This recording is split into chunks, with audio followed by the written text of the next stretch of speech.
The broadcast is now starting. All attendees are in listen-only mode. Assalamualaikum warahmatullahi wabarakatuh. Selamat siang, Bapak dan Ibu sekalian yang saya hormati. Kami dari Departemen Ilmu Kedokteran Forensik dan Medico Legal FKUI RSCM pada siang hari ini menyelenggarakan webinar tata laksana jenazah COVID-19 sesuai syariat agama Islam. Memandikan atau pemulasaran jenazah dalam agama Islam adalah sebuah fardu kifayah yang harus ditunaikan secara benar dan menjadi kewajiban bagi sebagian orang untuk ditunaikan. Namun dalam masa pandemi COVID-19 ini, kita perlu untuk selalu berkolaborasi dan mensinergikan antara dunia medis dengan pemuka-pemuka agama, yaitu pemuka agama Islam, untuk menata laksana jenazah dengan baik, menerapkan protokol kesehatan sekaligus sesuai dengan syariat. Pada kesempatan yang berbahagia ini telah hadir di tengah-tengah kita kedua pembicara, yaitu yang pertama adalah Profesor Dr. Budi Sampurna, spesialis forensik medico legal konsultan, SH, DFM, dan SPKP, selaku Guru Besar Ilmu Kedokteran Forensik dan Medico Legal FKUI RSCM, serta yang kedua adalah Dr. HM Asrorun Niam Soleh, MA, selaku sebagai pembicara dari Sekretaris Komisi Fatwa MUI. Selanjutnya kami akan coba tampilkan live demo pemulasaran jenazah yang sesuai dengan menerapkan protokol kesehatan serta sesuai syariat agama Islam. Tanpa berpanjang lebar, kita akan masuk ke dalam pembicara yang pertama, Profesor Dr. Budi Sampurna, spesialis forensik medico legal konsultan, SH, DFM, SPKP. Beliau merupakan Guru Besar Ilmu Kedokteran Forensik dan Medico Legal FKUI RSCM, pernah juga menjabat sebagai staf ahli Menteri Kesehatan, dan saat ini beliau merupakan anggota MPPKID, anggota Dewan Pakar Arsada, dan termasuk salah satu kontributor dalam buku Pedoman Penanganan COVID-19 Kemenkes revisi kelima terbitan Juli 2020. Tanpa berpanjang lebar, kami silakan kepada Prof. Dr. Budi Sampurna, kami persilakan. Terima kasih Pak Dr. Adi Firmansyah. Saya akan langsung saja berbicara tentang protokol kesehatan tata laksana jenazah COVID-19.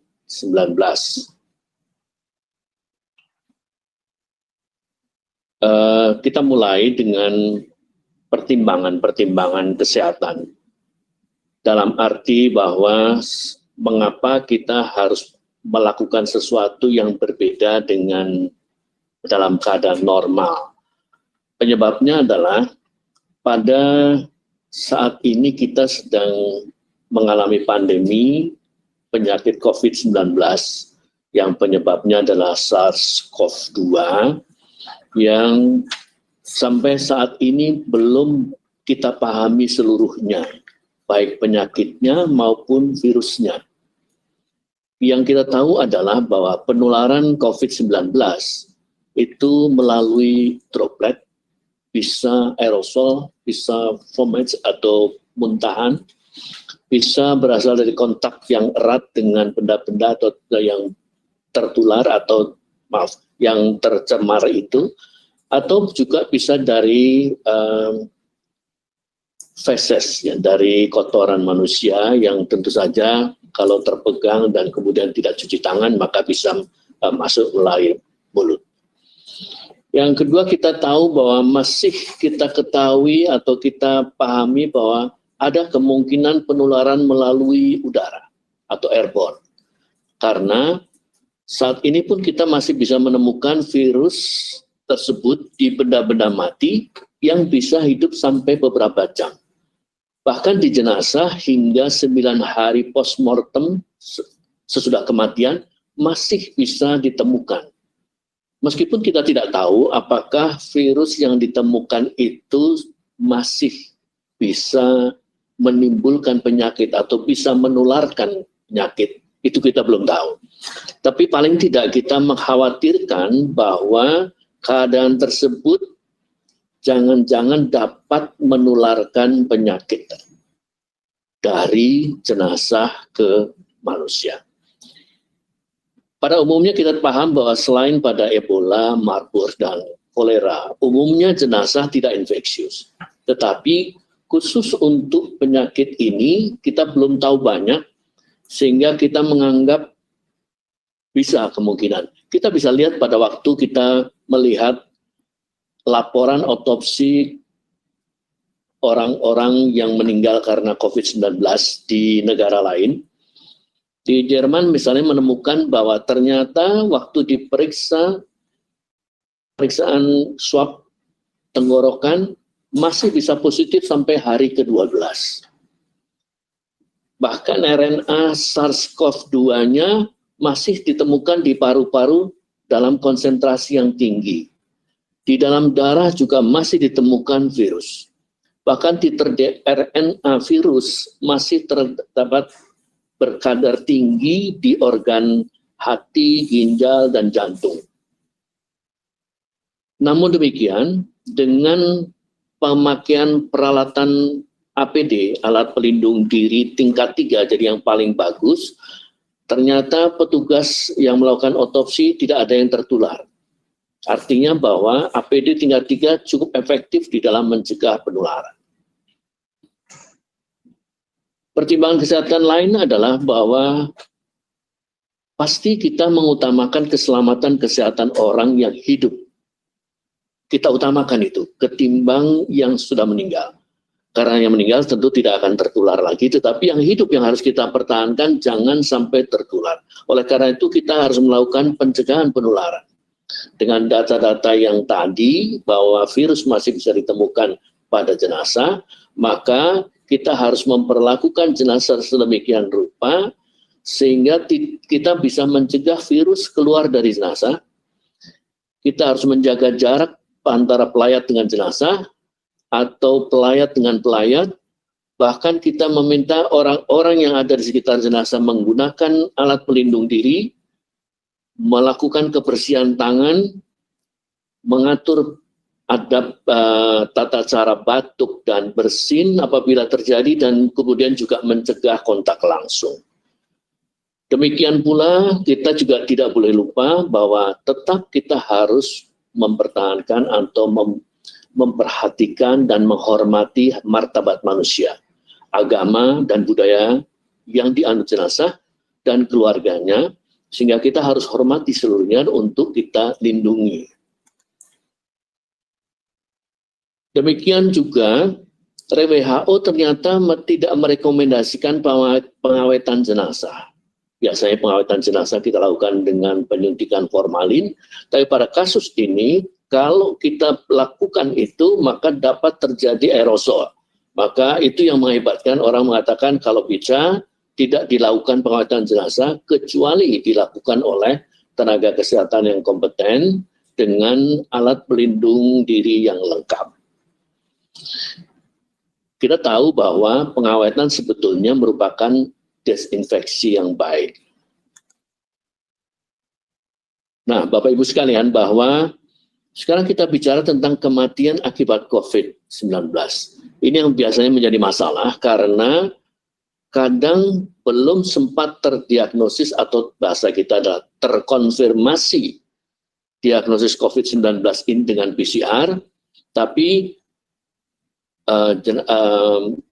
pasien sudah meninggal. Pada kasus seperti ini, apa yang dilakukan? Maka ternyata aturan di dalam WHO mengatakan bahwa kematian akibat COVID-19 itu adalah, karena ini tujuannya untuk surveillance, maka kita menyebutnya adalah kematian akibat dari gejala-gejala penyakit yang mirip atau sesuai dengan akibat COVID-19 yang disebut dengan probable ataupun yang confirm COVID-19. Artinya confirm berarti sudah sesuai dengan PCR-nya sudah positif, sedangkan probable adalah belum sempat dilakukan pemeriksaan PCR-nya.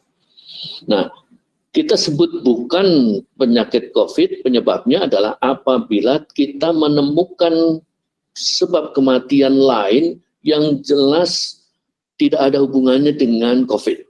Misalnya karena kecelakaan atau trauma yang lain. Maka itu jelas penyebab kematiannya adalah itu. Nah, dalam hal ini harus diingat bahwa antara trauma tadi hingga kematiannya harus tidak ada jedahnya, ya. Berjalan terus, maka itulah yang menjadi penyebabnya. Jadi dengan demikian, di dalam praktek, maka semua jenazah yang pada waktu hidupnya menunjukkan gejala klinis sesuai dengan COVID,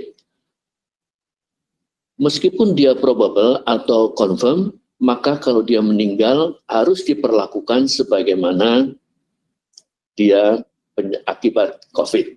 Tujuannya sekali lagi untuk mencegah penularan penyakit. Lanjut. Nah, protokol kesehatannya pada penularan adalah sebagai berikut. Kita bisa perhatikan bahwa yang pertama adalah tentu saja yang terbaik adalah ada komunikasi atau pemberian informasi dan edukasi kepada masyarakat, khususnya pada orang-orang termasuk keluarga dari pasien tentang tata cara pencegahan penularan dan hak keluarga. Nanti kita uraikan lagi. Di rumah sakit bisa saja kematian atau orang yang meninggal tadi berasal dari tempat bukan di rumah sakit, jadi meninggal di tempat lain. Pada kasus-kasus seperti ini, maka umumnya jenazah ini akan dilihat dulu oleh petugas pemeriksa jenazah, yang kemudian dia menapisnya dengan berbagai cara, wawancara, dan seterusnya, sehingga kemudian bisa diketahui adakah kemungkinan COVID atau tidak. Kalau kemungkinan COVID, maka dibawa ke rumah sakit. Di sana kemudian baru di dalam perjalanan sebelumnya kita sudah tutup dulu semua lubang tubuhnya dan dimasukkan ke dalam kantong jenazah yang kedap air. Nah, kemudian setelah ada di rumah sakit, maka dilakukanlah pemberian informasi tadi, komunikasi, informasi, dan edukasi itu. Yang pertama tentu tentang tujuan dan tata cara pemulasaraan, serta upacara adat, upacara keagamaan yang mungkin perlu dilakukan. Itu kita bahas. Kemudian protokol kesehatan yang akan diterapkan terhadap jenazah, terhadap pelayat, terhadap lingkungan, itu dijelaskan oleh petugas. Kemudian kita beritahukan juga hak keluarga tadi, hak untuk melihat jenazah sebelum ditutup seluruh wajahnya, hak untuk mendoakan, hak untuk melayat, hak menyolatkan, dan hak untuk turut memakamkan. Nah,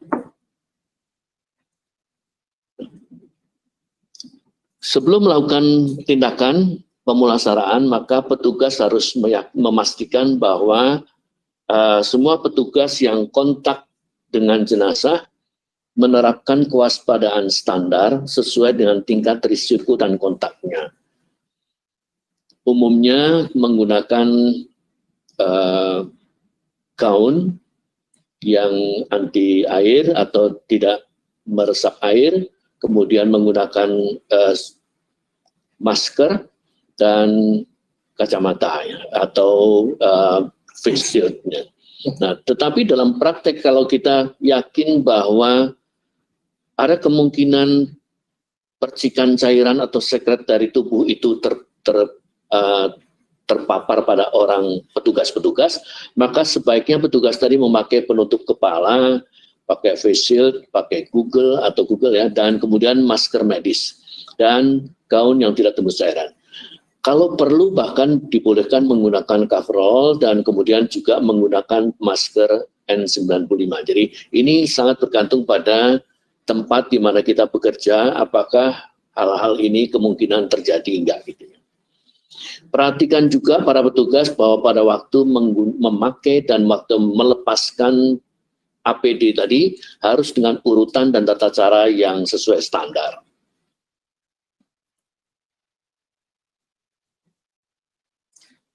Peralatan medis dilepaskan dari jenazah, termasuk selang infus, kateter, tube lain, kemudian lakukan juga swab nasofaring atau orofaring dan sampel-sampel lain bila diperlukan kalau sebelumnya belum dilakukan. Pastikan bahwa cairan tubuh tidak keluar dari lubang-lubang tubuh dengan menutupnya dengan kapas dan bekas suntikan ditutup dengan plester kedap air. Sekali lagi, mencegah keluarnya cairan ataupun aerosol dengan cara tidak terlalu banyak menekan tubuh jenazah. Lakukan desinfeksi jenazah setelah itu ya. Kemudian baru kita perlakukan dengan melakukan upaya atau tindakan pulasara, yaitu memandikan dan mengkafani. Ada fatwa MUI nomor 18 tahun 2020 yang dapat diacu bagaimana tata caranya. Sedangkan terhadap jenazah beragama lain tentu saja dilakukan tata cara memandikan dan penyiapan jenazah dengan tetap mematuhi protokol kesehatan. Setelah dikafani tadi, maka bungkus lagi jenazah tadi dengan kain tidak tembus air atau dengan plastik. Dan pastikan tidak ada cairan yang keluar dari jenazah. Kemudian sisi luarnya didesinfeksi. Sebelum wajah jenazah ditutup, keluarga inti dapat melihat jenazah dari jarak 2 meter, tidak menyentuh ataupun mencium jenazah, dan mematuhi kewaspadaan standar. Sekali lagi, tindakan ini adalah untuk pencegahan penularan. Teman-teman yang melayat, maka mereka harus juga memperhatikan kewaspadaan standar, kebersihan tangan, masker medis, jaga jarak dengan pelayat lain, minimum 2 meter atau 3 langkah. Kemudian jenazah yang telah dibungkus tidak boleh dibuka lagi. Jenazah dapat kemudian dimasukkan ke dalam peti mati, kemudian disegel dengan silen dan dipaku atau disekrup. Peti dapat dibungkus plastik lagi yang tidak tembus air dan didesinfeksi. Tata cara memasukkan jenazah ke dalam peti mati dan tata cara menyolatkan jenazah dilakukan sesuai dengan fatwa MUI nomor 18 tahun 2020. Kemudian kita juga akan memberikan peluang kepada keluarga untuk melayat. Pelayat dapat hadir tentu saja dan turut menyolatkan sepanjang mereka mematuhi kewaspadaan standar. Anak kecil, dewasa, di atas 60 tahun, dan orang yang memiliki penyakit berisiko tinggi sebaiknya tidak melayat atau melayat dari jarak jauh. Pulang melayat, para pelayat agar cuci tangan lebih dahulu atau cuci muka juga dan dengan sabun tentu saja sebelum memulai makan atau minum atau melakukan pekerjaan lain. Sekali lagi untuk mencegah penularan.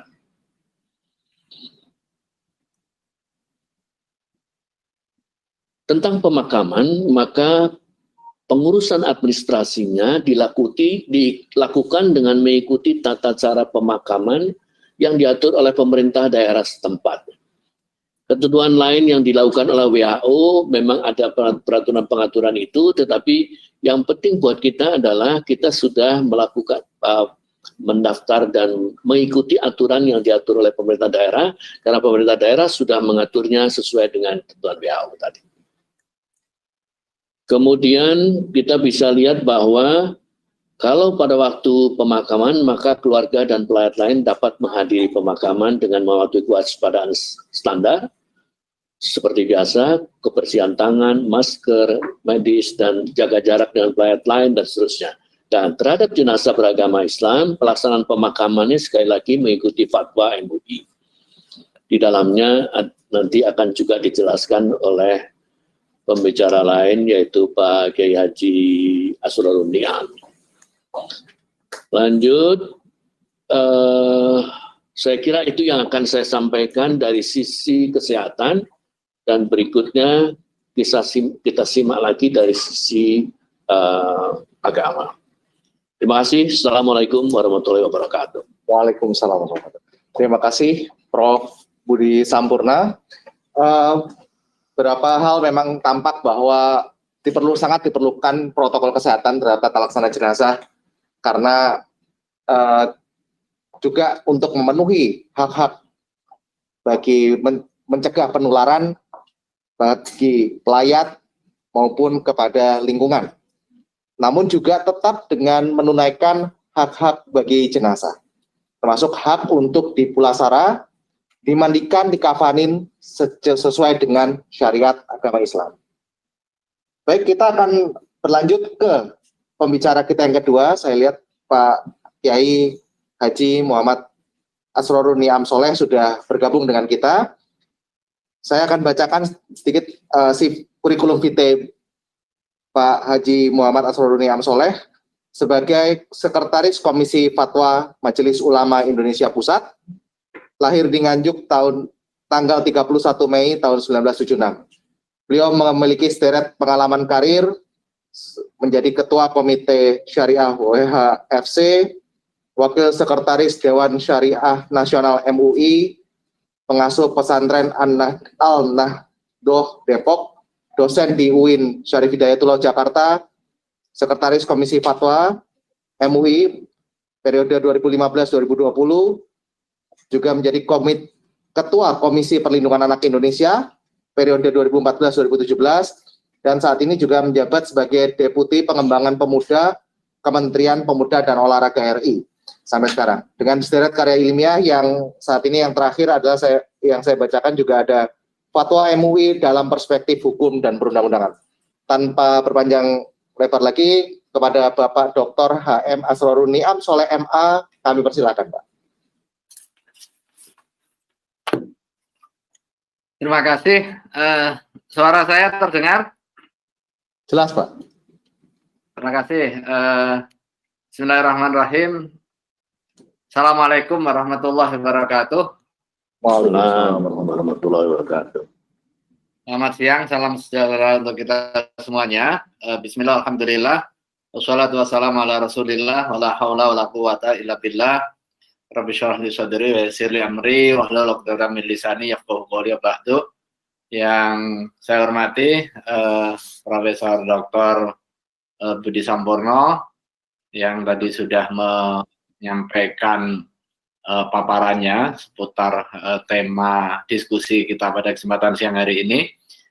Yang saya hormati Dr. Ade Firmansyah dari Fakultas Kedokteran UI, rekan-rekan sekalian yang saya hormati, pertama-tama bersyukur kepada Allah Subhanahu wa taala pada kesempatan siang hari ini kita bisa bertemu, bersilaturahim untuk melaksanakan satu tugas kemanusiaan kita, tugas akademik kita, dan juga tugas keagamaan kita, tata laksana jenazah COVID-19 sesuai syariat Islam dan tentu sesuai dengan protokol kesehatan. Di dalam konteks hukum Islam, menjaga kepatuhan agama dengan menjaga jiwa itu satu tarikan nafas yang tak terpisahkan. Jadi ketika ada kesulitan melahirkan kemudahan, itu prinsip-prinsip umum yang dipegang di dalam menjalankan syariah. Karena pada hakikatnya tujuan dibangunnya hukum Islam, dibangunnya syariah itu adalah untuk kepentingan kemaslahatan umum, kemaslahatan ibad atau masalihul ibad. Nah, jika ada masalah-masalah yang melahirkan kesulitan, maka kita tidak boleh membenturkan ke dinding, tidak boleh menjerumuskan diri kepada kebinasaan. Idza dhaqal amru ittasa'a, apabila muncul kesempitan, maka lahir keluasan dan juga kemudahan. Itu udah prinsip umum ya di dalam kaidah keagamaan. Nah, dalam situasi wabah COVID-19 yang menjadi pandemi yang bersifat global, termasuk Indonesia menjadi salah satu daerah yang terkena wabah dan sampai detik ini belum terkendali, maka harus ada jalan keluar untuk melaksanakan aktivitas sosial keagamaan, aktivitas ritual keagamaan, tetapi pada saat yang sama harus menjamin tegaknya keselamatan jiwa dengan segala jalan yang menuju tegaknya jiwa. Jadi bukan hanya sekedar menghindari bahaya, tetapi juga mencegah jalan menuju bahaya. Jadi di dalam konteks hukum Islam itu ada maqasid, ada wasail, dan ada sarana menuju kepada hal yang bersifat inti. Dan secara normatif, hukum sarana itu memiliki kedudukan yang setara dengan hukum tujuan. Jadi lil wasaili hukmul maqasid.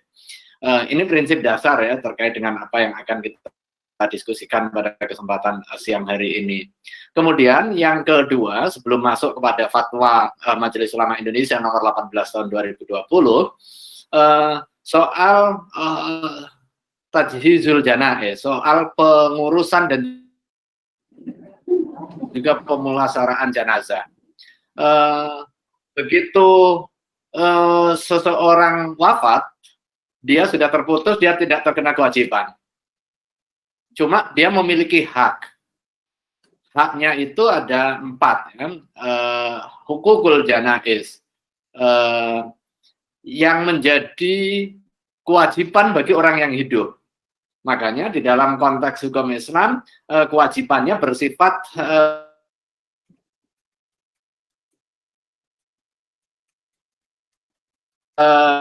substitutif, bersifat pengganti, wajib kifayah. Yang pertama adalah itu bagian dari hak jenazah yang menjadi kewajiban kita yang hidup. Itu dalam kondisi normal. Jadi hak-haknya harus ditunaikan. Dalam kondisi normal, tata cara pemenuhan haknya pun juga diatur. Harus dibersihkan dari najis, kemudian dia diwudhukan, disucikan dari hadas, kemudian dia dikafani dengan kain yang menutupi anggota tubuhnya, kemudian dia disolatkan dan sampai kemudian dia dikuburkan. Ini bagian dari hak. Nah, dalam kondisi tertentu ada kemudahan, ada dispensasi. Nah, dispensasi itu didasarkan pada apa? Didasarkan kepada keselamatan jiwa, baik itu bagi orang yang menanganinya maupun masyarakat secara umum. Nah, ketika ada benturan antara hak orang yang hidup dengan hak orang yang mati, maka jalan pertamanya adalah dikompromikan. Dua-duanya tetap harus dipenuhi haknya. Hak orang hidup dipenuhi, misalnya hak untuk memperoleh jaminan kesehatan, hak orang yang mati juga tetap dipenuhi. Nah, khusus yang terkait dengan hak yang 4 tadi, sekalipun pelaksanaannya dilaksanakan dengan kita sebut dalam tanda petik minimalis, ya.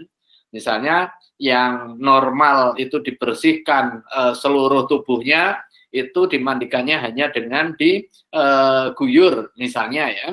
Itu langkah pertamanya adalah dikompromikan antara dua hak, antara hak orang yang mati dan juga hak orang yang hidup. Tetapi in case benturan tersebut tidak mungkin dikompromikan, ketika melaksanakan kewajiban untuk memenuhi hak jenazah, maka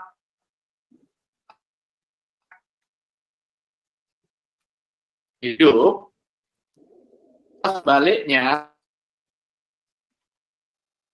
aktivitas untuk memenuhi hukukul janaiz tadi menyebabkan kebinasaan atau sampai derajat bahaya, maka hak orang hidup didahulukan daripada untuk memperoleh hak orang yang meninggal. Nah, jadi ini prinsip yang berikutnya, ya.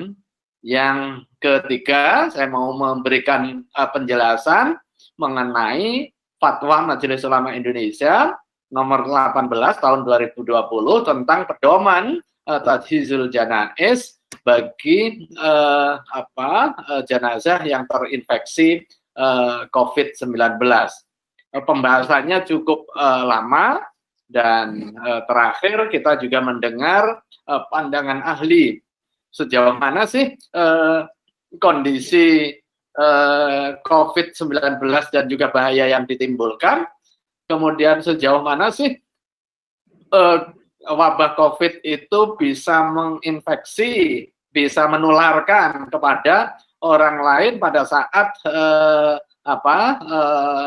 proses tajhizul janaiz itu.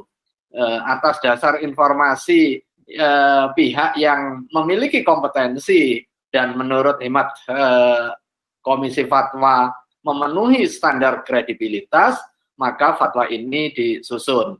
Sebelumnya, fatwa nomor 17, kita menetapkan fatwa terkait dengan tenaga kesehatan. Bagaimana tata cara pelaksanaan ibadahnya pada saat merawat jenazah, merawat pasien COVID dan memakai pakaian APD lengkap, yang bisa jadi kemudian ada kesulitan karena persoalan shift, karena persoalan minimnya APD waktu itu, sehingga kami memberikan panduan pelaksanaan ibadah bagi tenaga kesehatan yang mengenakan APD saat merawat pasien COVID-19. Bapak Ibu, rekan-rekan sekalian, yang pertama kita ada fatwa ya, fatwa yang terkait dengan masalah ini. Jadi ada komitmen dan juga fatwa yang sejenis. Misalnya pada saat dulu kasus tsunami, jadi kita juga menetapkan fatwa mengenai tajhizul janaiz dalam kondisi abnormal, dalam kondisi darurat. Nah, Bapak Ibu yang kami hormati, prinsip dasar untuk membesarkan jiwa, membesarkan hati para keluarga yang ditinggal wafat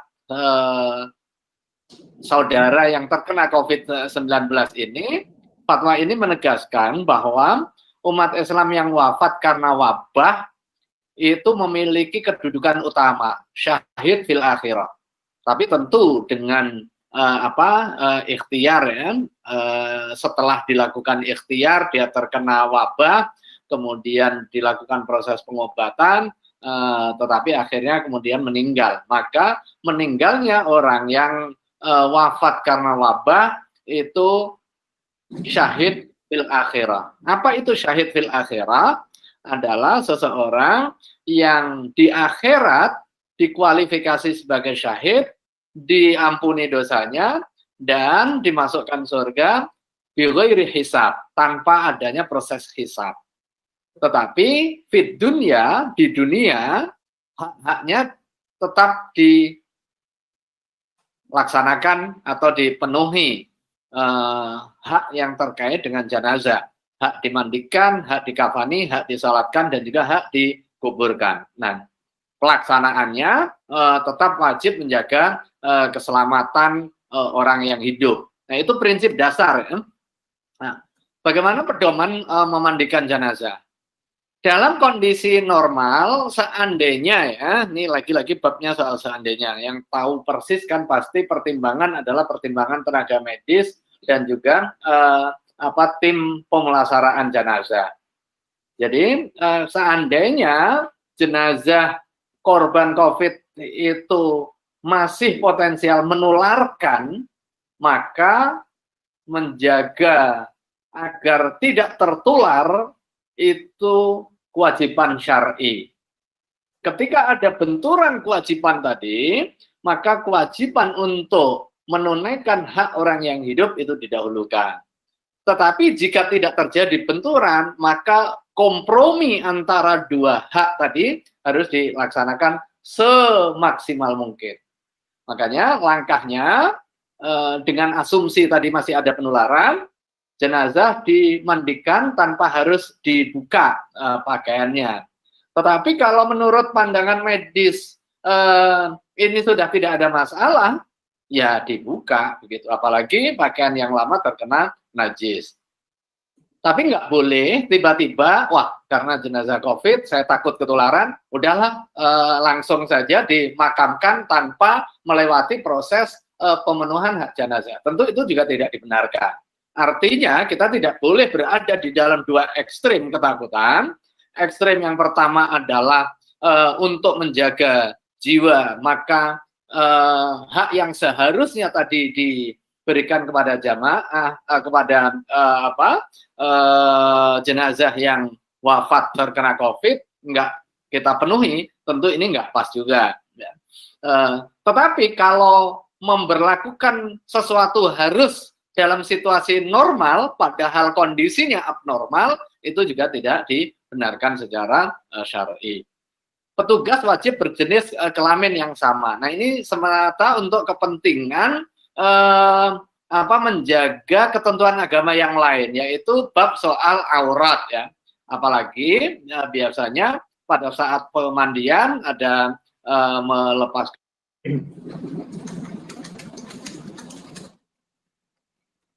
baju dan sejenisnya. Nah, jika petugas yang memandikan tidak ada yang berjenis kelamin sama, ini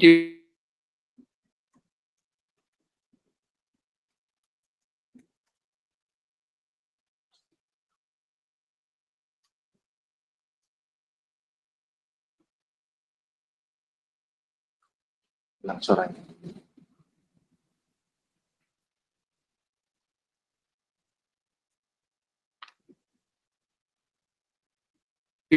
Kalau dilap kayak diseka begitu, itu di samping bisa jadi membahayakan, di sisi yang lain itu tidak memenuhi standar tersil atau standar pemandian, karena pada hakikatnya salah satu ketentuan yang paling mendasar di dalam proses memandikan jenazah itu dengan mendatangkan air, mengucurkan, atau bisa jadi dimasukkan di dalam kolam yang besar, itu lebih memungkinkan.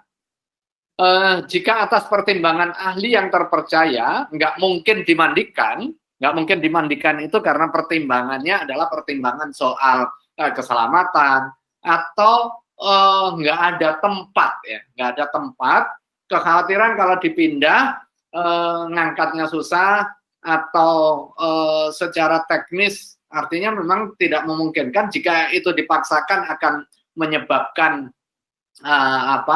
terancamnya jiwa, maka ada solusi dengan tayamum, tayamum dengan cara mengusap tadi itu, mengusap dengan debu.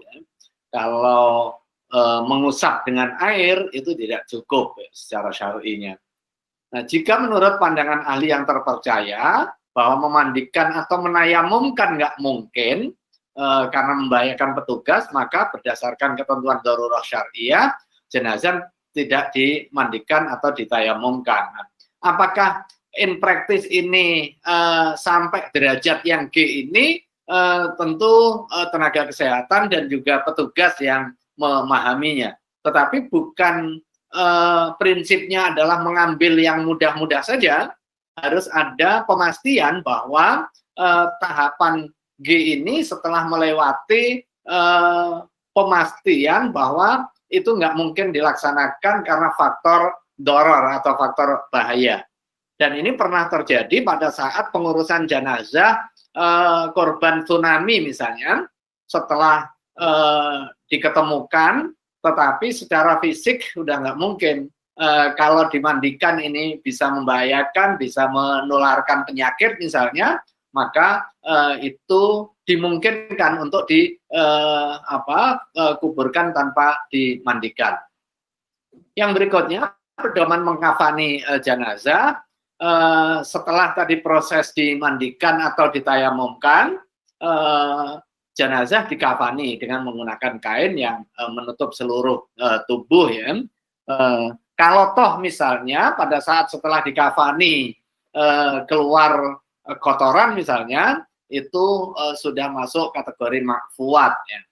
Nah, dalam posisi setelah dikafani, ketika ada kekhawatiran misalnya mengeluarkan cairan yang potensial untuk menularkan, maka kita setelah jenazah dikafani dengan kain, kemudian dilapisi lagi dengan kantong jenazah yang tidak tembus air. Tahap berikutnya, apakah mungkin dimasukkan peti jenazah? Secara teknis juga dimungkinkan jika ada hajat. Ya. Nah, baru setelah berikutnya disolatkan. Disolatkannya pun juga dengan orang yang memiliki syarat rukun sholat ya. Dia berwudu, artinya yang mensolatkan itu suci dari hadas dan juga najis. Jangan sampai kemudian asal saja, ya nggak boleh juga. Tetapi ketentuan minimalisnya pelaksanaan sholat jenazah itu bisa dilaksanakan oleh satu orang. Tidak mesti harus di musola atau di masjid. Bisa jadi di tempat pemulasaraan atau dalam kondisi tertentu bisa juga dilaksanakan di tempat lokasi pemakaman. Kemudian pedoman menguburkan jenazahnya jadi sesuai dengan protokol medis dan juga merujuk kepada fatwa-fatwa kita sebelumnya, termasuk juga fatwa tahun 2004 ya tentang pengurusan jenazah dalam kondisi darurat. Nah, ini kasus tsunami waktu itu. Saya kira itu Pak Ade dan juga Pak Prof Budi serta rekan-rekan sekalian, mudah-mudahan ada guna dan faedahnya. Terima kasih. Assalamualaikum warahmatullahi wabarakatuh.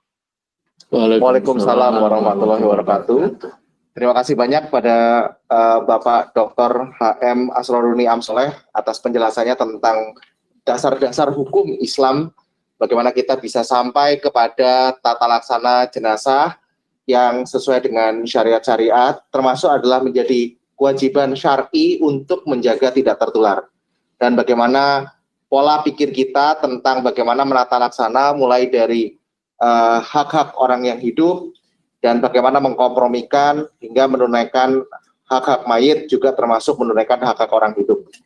Nah, selanjutnya kita akan lihat bersama live demo tentang tata laksana jenazah, pemulasaran jenazah yang dilakukan.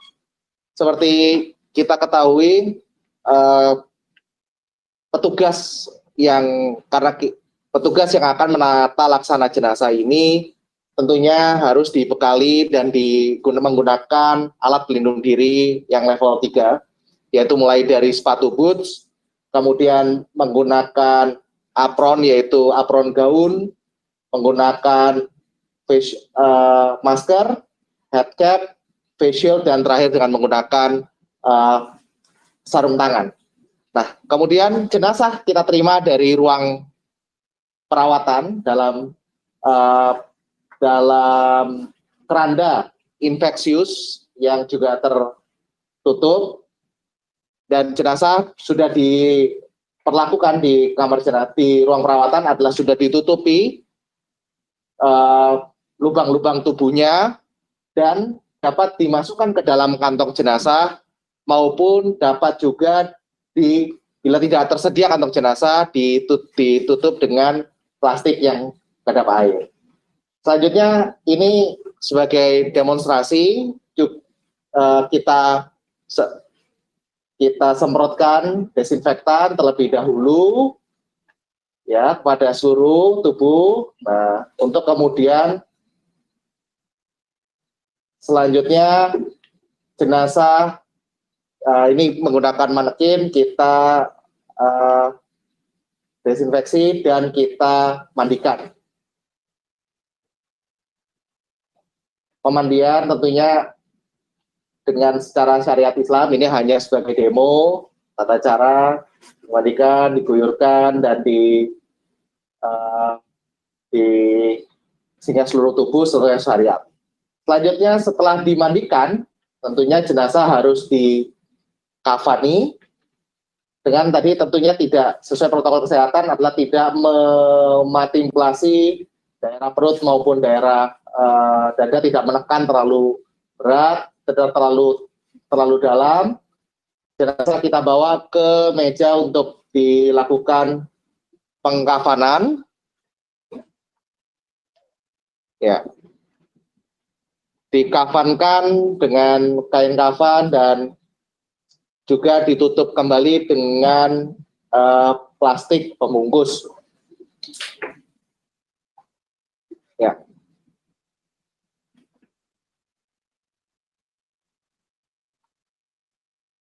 Ini adalah proses pengkafanan.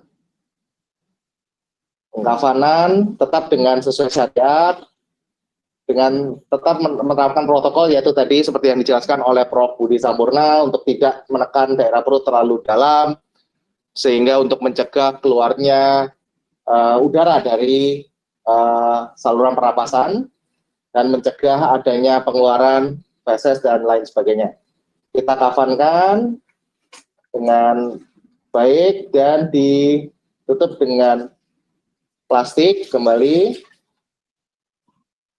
Dan terakhir, ya, plastik erat untuk mencegah keluarnya cairan-cairan dari dalam tubuh jenazah. Ya.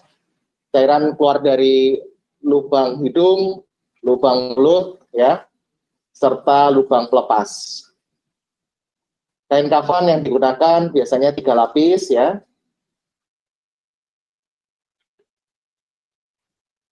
Tiga lapis dan kemudian diikat.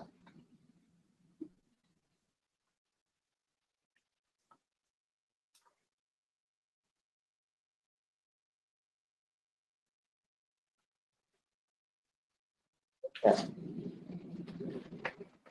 Diikat pada bagian atas, kepala, dada, perut, dan kaki.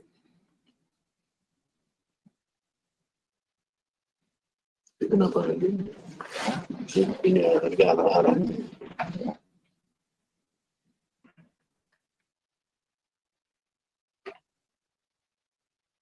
Nanti perlihatkan dulu aja bentuknya.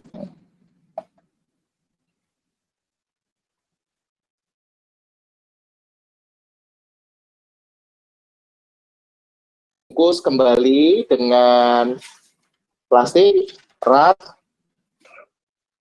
ya, bahan yang kedap air, ya, bisa plastik, bisa kantong jenazah, ya, ya, oke.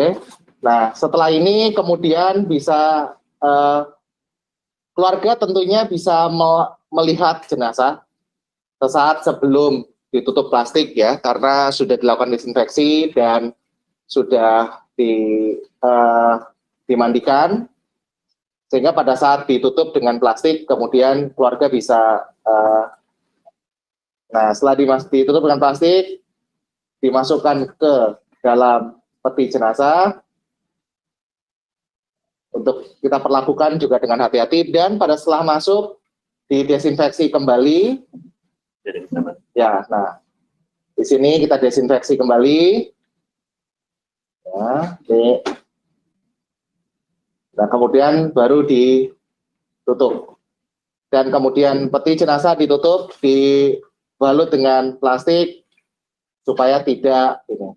Dan kita tuliskan nama almarhum pada bagian atas peti supaya tidak terdapat tidak terjadi kekurangan. Selanjutnya, maka seluruh petugas dapat melepaskan kembali alat pelindung diri yang digunakan dan mencuci tangan serta membersihkan diri agar tidak terjadi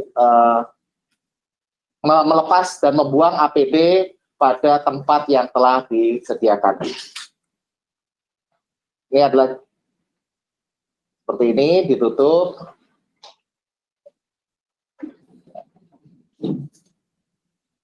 Nah, setelah ini tentunya peti jenazah bisa dibawa ke ruang untuk disolatkan maupun oleh pelayat dengan tetap menerapkan protokol kesehatan, yaitu membatasi jumlah pelayat serta tidak pada pelayat-pelayat yang usianya sudah di atas 60 tahun, maka sebaiknya tidak melayat.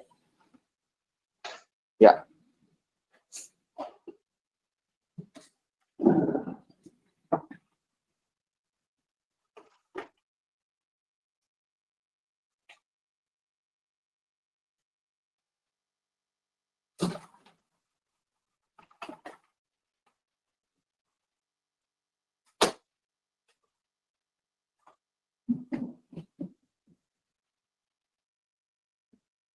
Baik, terima kasih kepada tim. Ya, sebelum masuk ke mobil jenazah maka dapat dilakukan desinfeksi kembali dan petugas membuang alat pelindung dirinya di tempat yang telah ditentukan pada tempat sampah infeksius. Baik. Begitu adalah demo untuk menata laksanaan jenazah. Selanjutnya kita akan masuk ke dalam tanya jawab. Yang pertama ini kita lihat ada diskusi, ada pertanyaan dari kepada kedua pembicara, bagaimana menyikapi terhadap kejadian yang selama ini terjadi, perebutan jenazah atau jenazah masih berpakaian atau dibungkus sarung misalnya, serta bolehkah jenazah disolatkan lagi di rumah atau di masjid. Kami persilahkan mungkin kepada Bapak Dr. Asrorun Niam Soleh untuk bisa menjawab lebih dahulu. Kami persilahkan, Pak.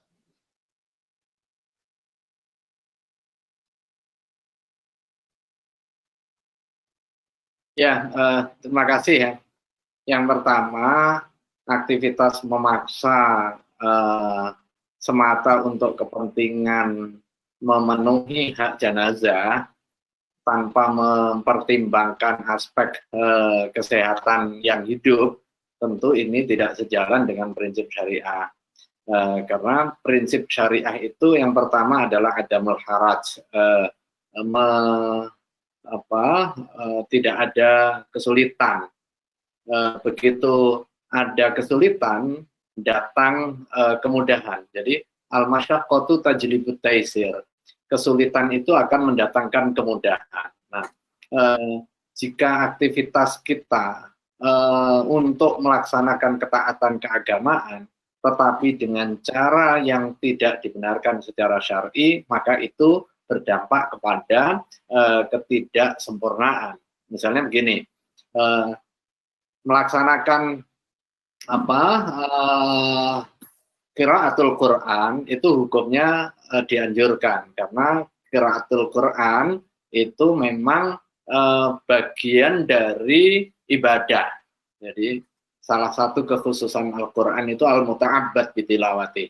Tetapi kalau membaca Al-Quran di saat orang istirahat dengan kencang dan mengganggu istirahat orang, maka itu tidak diperkenankan. Bukan tidak diperkenankan baca Qur'annya, tetapi tidak diperkenankan membaca Qur'an yang mengganggu orang lain. Nah, demikian juga ketika kita berpikir untuk memenuhi hak jenazah, tetapi dilaksanakan dengan menyebabkan was-was orang lain, menyebabkan bahaya orang lain, tentu tidak diperkenankan.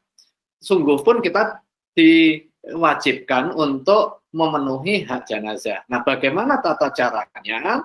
Tata caranya adalah dengan memastikan satu, syarat rukun syar'inya terpenuhi, kemudian yang kedua memastikan keselamatan dan juga kekhawatiran orang di sekitarnya itu tidak muncul. Nah, kalau tadi misalnya ada memaksa dan menurut ahli itu bahaya, tentu itu boleh dihalang-halangi semata untuk kepentingan keselamatan jiwa. Nah, tetapi kalau memang tidak dipenuhi hak jenazahnya itu karena keteledoran pihak penyelenggara, tentu pihak penyelenggaranya juga tidak pas gitu. Nah, saya kira dua pihak ini harus juga saling memberi, saling menerima, tetapi tidak boleh berdiri di antara dua kutub ekstrim itu. Jadi ekstrim menegakkan keagamaan dengan offset melampaui disiplin keilmuan dia. Misalnya nggak apa-apa, nanti kalau toh sakit saya sendiri yang nanggung. Kelihatannya sederhana, tetapi dampak yang ditimbulkan tidak sesederhana itu. Kalau nanti tertular, akan menyebabkan kekhawatiran orang lain juga. Nah, disitulah pentingnya at-takaful ijtima, pentingnya komitmen untuk menjaga kesehatan yang bersifat sosial. Maslahah ammah didahulukan daripada maslahah khassah. Kemaslahatan jenazah bisa ada jalan keluarnya. Jalan keluarnya seperti tadi, kalau tidak bisa dimandikan, bisa ditayamumkan. Kalau tidak bisa ditayamumkan sekalipun, secara syar'i ini sudah dimungkinkan untuk langsung dimakamkan. Nah, ini yang harus dipahami ya secara utuh. Ini persis begini Pak Ade ya. Pada saat kondisi wabah COVID-19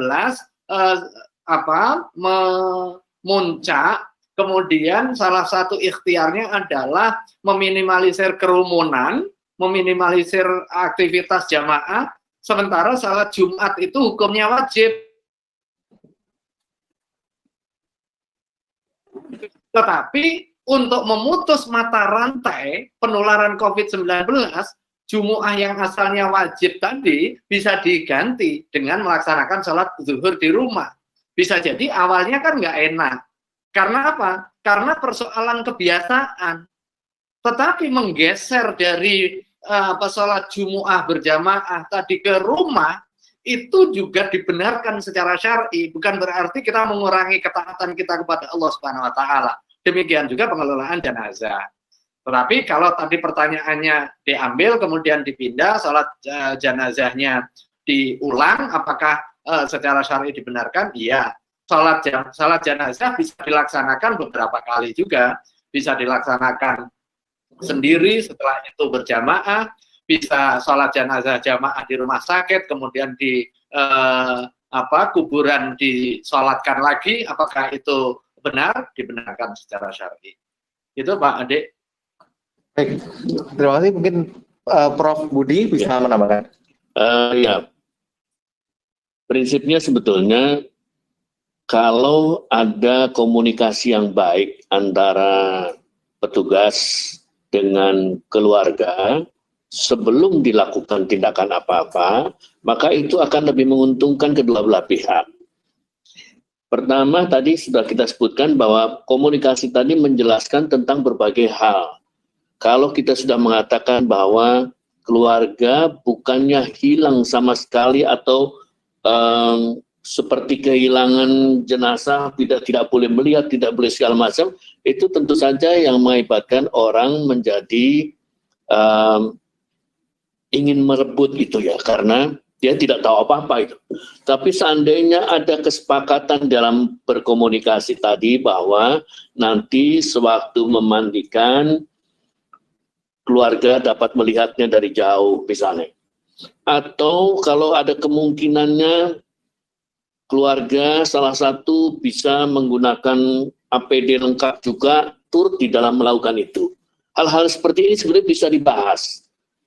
Kalau masalahnya APD-nya yang memang terbatas, tidak cukup, maka ya harus kita mengatakannya. Kalau ada keluarga yang mau ikut, maka dia harus menyediakan APD sendiri. Nah, hal-hal seperti ini kita bisa bahas. Tetapi yang penting adalah keluarga merasa bahwa hak keluarga itu diterima, dipenuhi. Dia bisa melihat bagaimana memandikannya, bisa melihat prosedur itu seperti apa, bisa mengikuti sholatnya, dan seterusnya. Kalau itu semua bisa, saya kira akan tidak ada masalah antara keluarga dengan petugas. Pasti gitu Pak Dia. Baik, ini selanjutnya juga saya rasa nyambung langsung ke Prof. Budi. Ada juga banyak pertanyaan nih, ada dari beberapa pemirsa kita, webinar kita siang hari ini terkait dengan tata laksana jenazahnya, Prof. termasuk sebetulnya kasus-kasus seperti apa saja sih yang harus ditata laksana dengan tata laksana COVID ini? Apakah termasuk bila tentang APD, apabila keluarga hanya melihat ya dan kemudian menggunakan APD melihat jenazahnya, lalu apakah setelah melepas APD harus mandi dan keramas atau cukup hanya dengan mencuci tangan atau mencuci muka, misalnya seperti itu. Nah, karena penata laksanaan pemulasaran jenazah ini adalah di rumah sakit, maka bagaimana dengan pengaturan limbahnya, pengelolaan limbahnya? Kan begitu, Prof? Ya. Ini sangat terkait dengan tata laksana medis sekali nih, rumah sakit. Silakan, Prof.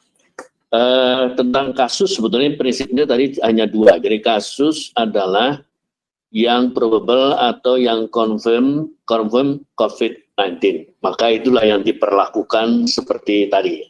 Nah, kasus yang namanya confirm, saya kira probable kita sudah tahu bahwa orang ini ada riwayat kontak dengan probable lain atau confirm yang lain.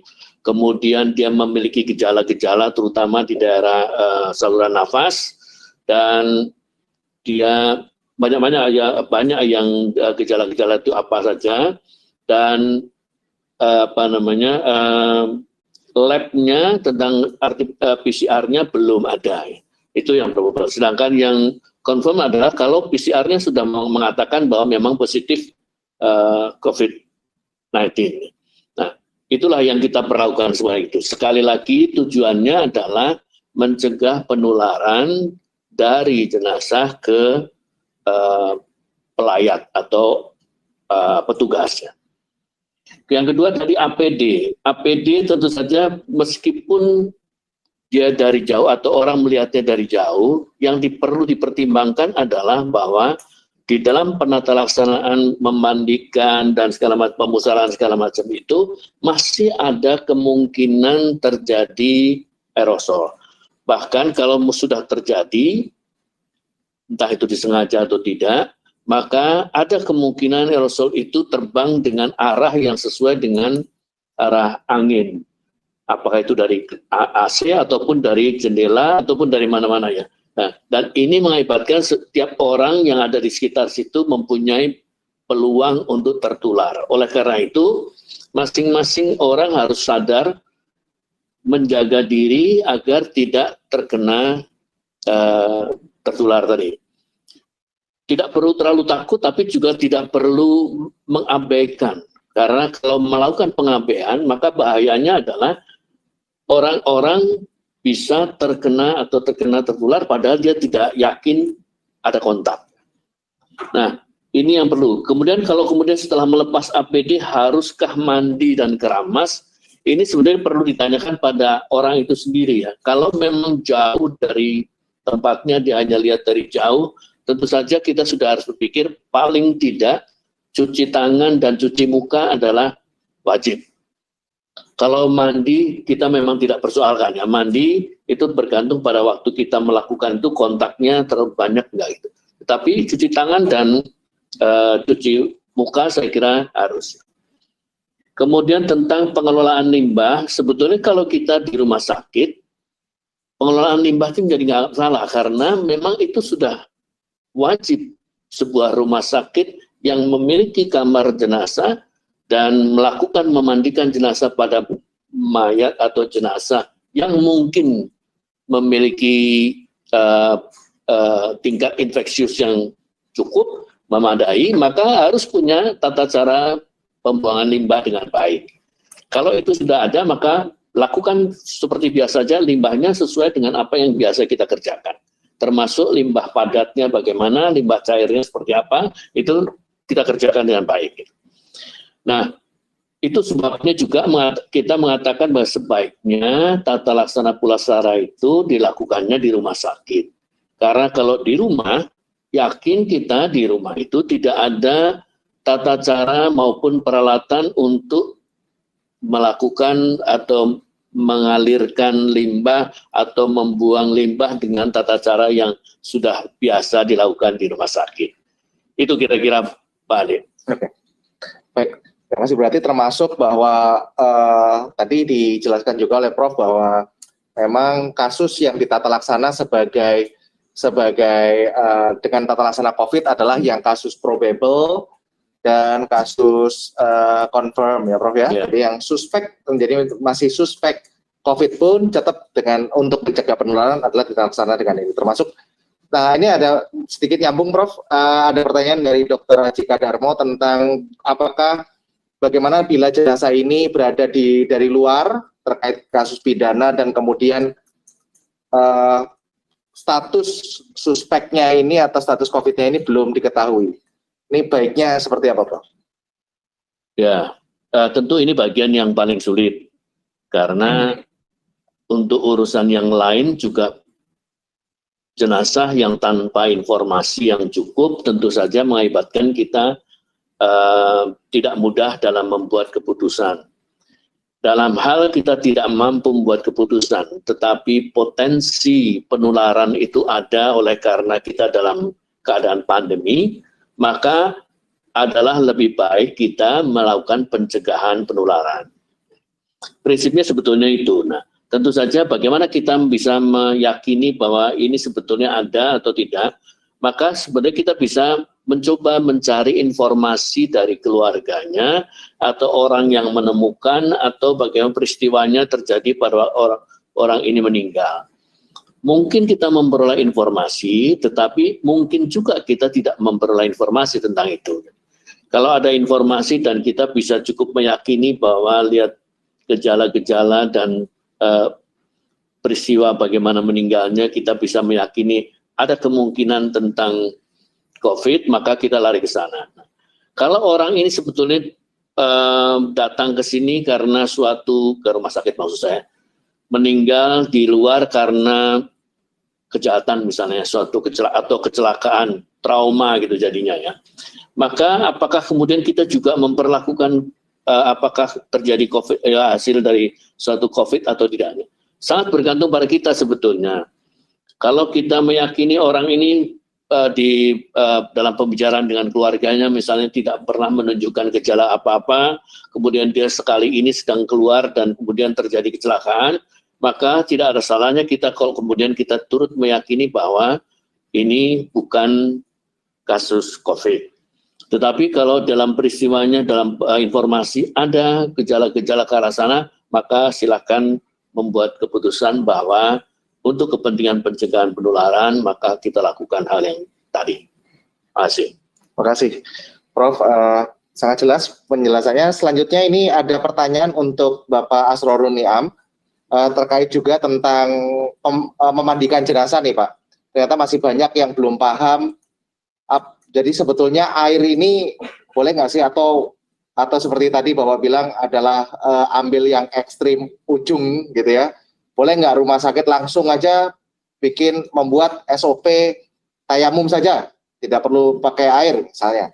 Serta ada pertanyaan juga, begitu selesai dimandikan dan dimasukkan ke dalam peti, perlukah jenazah itu diposisikan miring?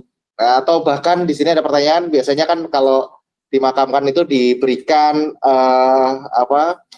tanah ya, gumpalan bulatan tanah itu dimasukkan dulu ke dalam peti sebelum dimakamkan. Kami persilakan Bapak. Ya, terima kasih. Sekilas tadi soal jenazah untuk dimandikan, soal mana yang dipilih itu adalah sangat terkait dengan pandangan ahli mengenai apa? Mengenai dampak yang ditimbulkan. Tayamum bisa ditempuh setidaknya karena dua faktor tadi. Faktor yang pertama tidak ada air, faktor yang kedua ketika menggunakan air menyebabkan bahaya penularan semakin meluas dan lain sebagainya. Kalau itu tidak, maka kewajiban kita tetap taghsil atau memandikan jenazah. Caranya bagaimana? Ada cara yang cara yang sempurna, ada cara yang minimalis. Cara minimalisnya memandikannya yang mengucurkan air dari ujung rambut ke ujung kaki. secara merata tanpa harus menggosok, tanpa harus menyabun. Jadi tapi kalau sunnah-sunnahnya itu ya dengan tadlik, dengan membersihkan, itu dalam kondisi normal. Nah, dalam situasi abnormal tentu harus ada ketentuan khusus, dan salah satu ketentuannya seperti yang ditetapkan di dalam fatwa. Kemudian yang kedua, pertanyaan perlukah jenazah diposisikan miring? Mungkin tepatnya bukan perlukah, haruskah jenazah diposisikan miring dalam posisi? Tidak harus. Dalam kondisi normal memang disunahkan wajah dihadapkan ke kiblat, ya.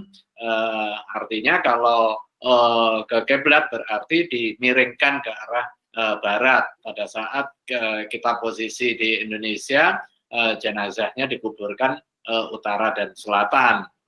Nah, tapi dalam kondisi normal pun itu tidak harus dilakukan. Apalagi sekarang di dalam kondisi tidak normal, kondisi abnormal. Maka pemiringan jenazah untuk kepentingan posisi afdoliyah itu bukan sesuatu yang harus dilakukan. Bahkan bisa jadi kalau itu dipaksakan dan menyebabkan dampak penularan, maka itu terlarang justru. Makanya penting kondisi faktual itu menjadi salah satu pertimbangan. Nah, yang terakhir tadi menguatkan apa yang disampaikan oleh Prof. Budi, kalau suspek bagaimana penanganannya?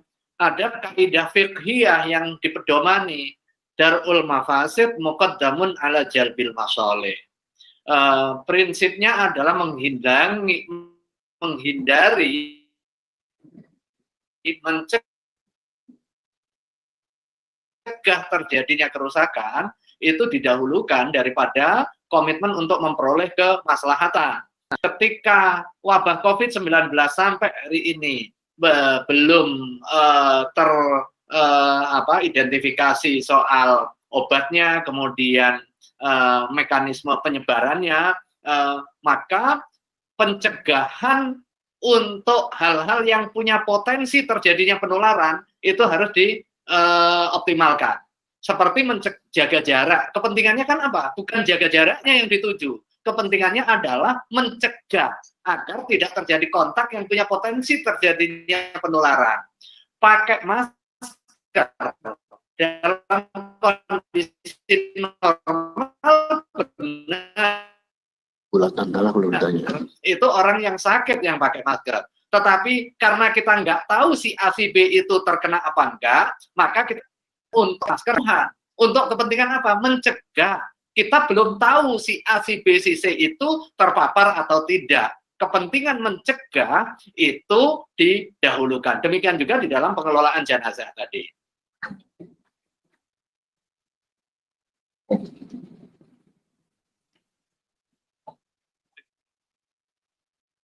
Ya, gitu Pak De. Oh, baik.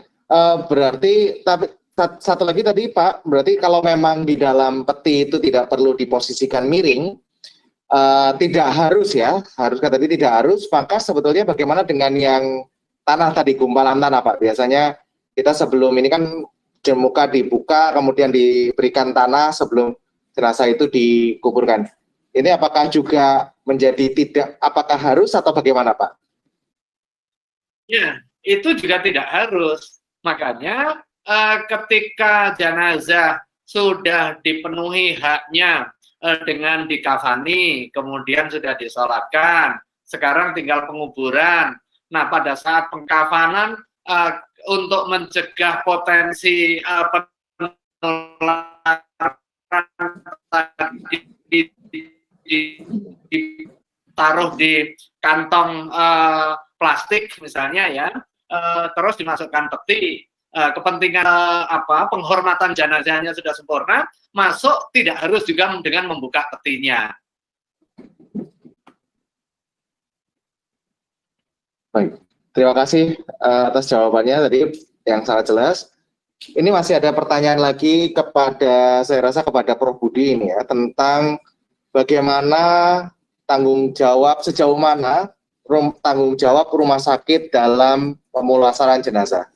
Karena ini dari RSUD Dr. Haji Marsidi Judono Belitung ya, dari Belitung, karena sejauh yang dia ketahui bahwa di kabupatennya tidak ada dinas pemakaman. Jadi pemakaman tetap dipegang oleh rumah sakit. Jadi apakah rumah sakit juga bertanggung jawab untuk pemakaman itu? Dan menurut di DKI Jakarta memang ada TPU khusus ya untuk pemakaman yang ditunjuk oleh Pemda. Sedangkan di tempat di Belitung sana tidak ada TPU yang ditunjuk khusus. Nah ini apakah rumah sakit harus bertanggung jawab sampai TPU-nya? Mungkin begitu, Prof. Kami persilakan. Ya, Bapak Ibu sekalian, saya kira ini menarik ya. Kalau di Jakarta memang hampir semuanya ada, jadi tata cara itu bisa dilaksanakan dengan seluruhnya ya. Nah, pertanyaan ini, apakah di Kabupaten Belitung yang mungkin yang lain juga ada yang serupa, yang tidak memiliki dinas pemakaman sehingga pemakaman dilakukan oleh petugas rumah sakit. Sebetulnya tugas rumah sakit tidak sampai memakamkan. Pemakaman itu bukan tugasnya rumah sakit. Kita boleh baca di semua SOP-nya di rumah sakit, umumnya tidak ada di situ ya. Tetapi kalau memang tidak ada yang lain dan kemudian pada kasus ini agak spesifik, karena kita mengatakan bahwa penata laksanaannya dilakukan oleh orang-orang tenaga kesehatan yang paham tentang bagaimana tata caranya melakukan pencegahan penularannya. Sehingga kalau ditanya haruskah tanggung jawab itu rumah sakit itu yang melakukan pemakaman, sebetulnya tidak. Kalau kita mengatakan bahwa dinas pemakaman tidak ada, tetapi kan di tempat pemakaman atau di pekuburan normalnya ada orang-orang yang bekerja di bidang pemakaman. Tinggal sebetulnya harus dilakukan oleh rumah sakit adalah melakukan pendekatan atau pembicaraan dengan Pemda bagaimana tata cara yang sebaiknya. Apakah boleh dilakukan oleh petugas pemakaman, dan kalau petugas pemakaman itu akan melakukannya, peralatan apa yang, atau dalam hal ini adalah APD apa yang perlu mereka pakai. Itu saja kita jelaskan, maka dinas atau dinas Pemda nanti yang akan memberikan peralatan itu kepada petugas pemakaman. Tetapi kalau hal itu semuanya tidak mungkin, ya apa boleh buat. Karena ini adalah fardu kifayah, ya salah satu di antara kita harus menjadi orang yang bertanggung jawab untuk melaksanakannya. Sehingga lakukanlah itu dengan baik sehingga selesailah tugas orang hidup itu atau kewajiban orang hidup untuk memenuhi hak orang mati tadi. Terima kasih.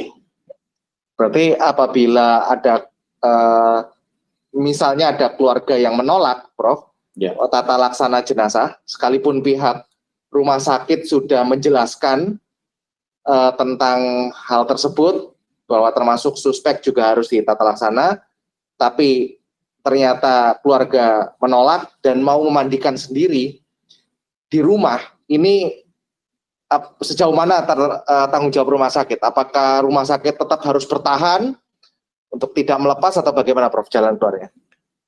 Ya, pedoman ini bukan pedoman di dalam rumah sakit, tapi pedoman ini diberlakukan untuk Indonesia. Jadi seluruh masyarakat di Indonesia itu mengikuti pedoman itu. Dan pedoman ini kalau ini tidak dilaksanakan, sebetulnya ada undang-undang yang dapat memaksanya. Karena ada undang-undang, baik undang-undang wabah maupun undang-undang karantinaan kesehatan, itu mengancam dengan pidana untuk orang-orang yang dengan sengaja melawan ketentuan itu tadi. Sebetulnya ada. Tinggal sekarang sebetulnya apakah kita mau melakukan dengan keras seperti itu atau kita justru menggunakannya dengan pendekatan yang lebih baik. Artinya kita ajak keluarga tadi bersama-sama melakukannya di rumah sakit. Kita kasih tahu bahwa sekali lagi tadi di rumah sakit ada tempat pembuangan limbah, tempat APD-nya lengkap, segala macam sesuatu ada. Sedangkan di rumah tidak. Sehingga kita bisa mengajak mereka untuk melakukannya di rumah sakit. Ajaklah di antara mereka ikut serta di dalam itu, tetapi menggunakan peralatan tadi. Dan kita kasih peringatan bahwa sebaiknya mengikuti semua tata cara atau tidak terlalu banyak ikutan di dalam melakukan, saya kira akan lebih baik. Bisakah mereka ikut memandikan? Bisa, kalau dia hanya mengucurkan air, saya kira nggak masalah. Kita ingatkan jangan digosok-gosok dengan tangan, meskipun tangan kita menggunakan sarung tangan. Jangan lupa sarung tangan yang biasa kita pakai itu lapis 2 atau lapis 3 sebetulnya. Jadi pada kasus ini kalau dia hanya satu sebaiknya tidak. Nah, hal-hal seperti ini sebetulnya didiskusikan pada waktu sebelum dilakukan tindakan. Jadi kalau itu dilakukan, saya kira mestinya ada kesepakatan yang bisa kita peroleh antara keluarga dengan petugas. Terima kasih. Baik. Menyambung juga kepada Bapak Asrorun Niam Soleh tadi tentang bagaimana posisinya dalam hukum Islam ini, sepertinya juga masih ada yang perlu dijelaskan kembali. Fatwa MUI ini dalam sisi hukum Islam, kita sebagai sesama umat Islam, bagaimana kita dalam mengikuti fatwa ini? Karena apakah ini menjadi suatu hukum yang wajib, jika tidak dipatuhi akan menjadi dosa, atau bagaimana Pak? Kami mohon penjelasan.